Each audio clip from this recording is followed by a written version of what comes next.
The crystalline throne room of the Zephyrian palace hummed with tension as Queen Velnara's 6 eyes fixed upon the human standing before her.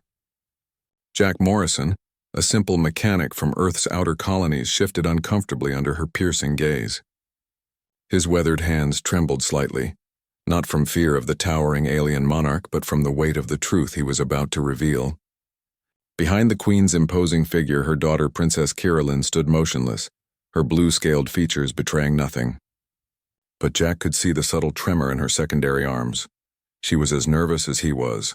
Between them, 5-year-old Daisy played quietly with a small holographic butterfly, oblivious to the storm brewing around her.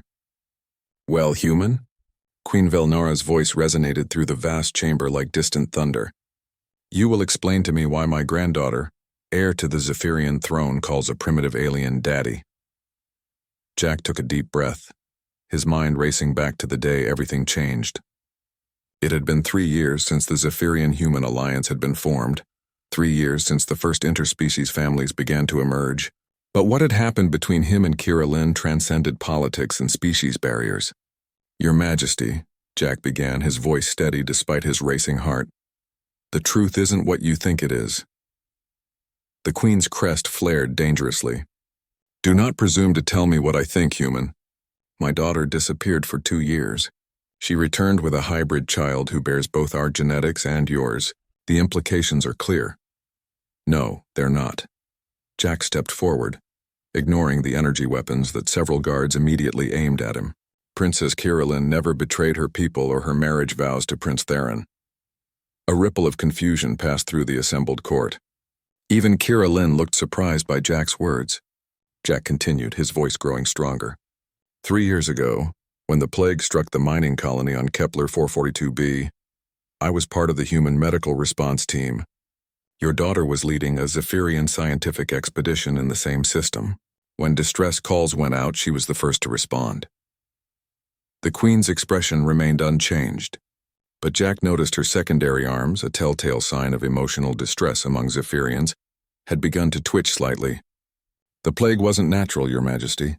It was a bioweapon created by the hegemony, designed to target both human and Zephyrian DNA. The miners, the scientists, everyone was dying. We had perhaps days before the infection spread to other worlds."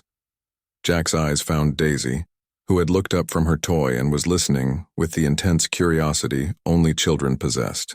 "Your daughter saved us all. While my medical team worked desperately to find a cure, Princess Kiralyn made a discovery that changed everything.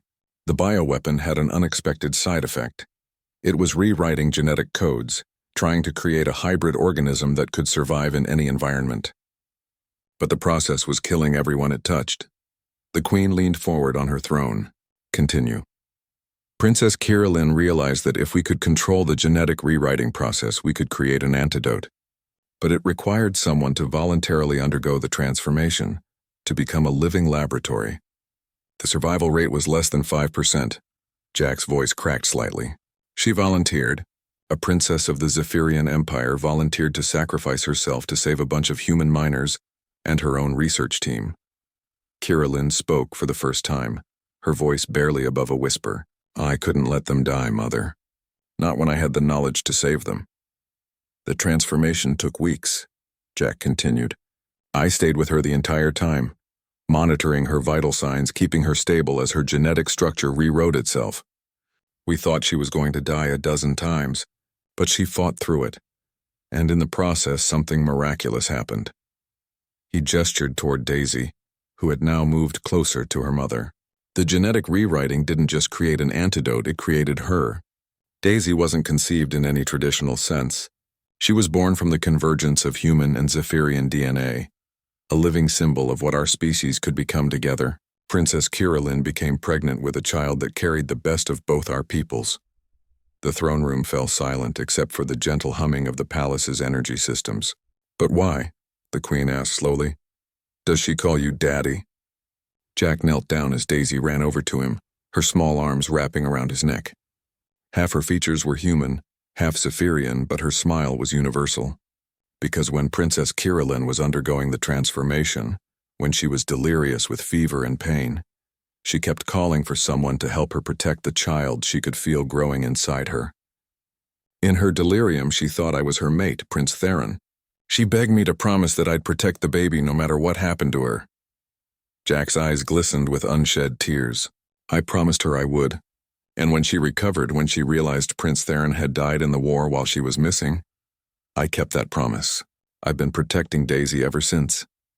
Queen Velnara rose from her throne, her imposing figure casting long shadows across the chamber.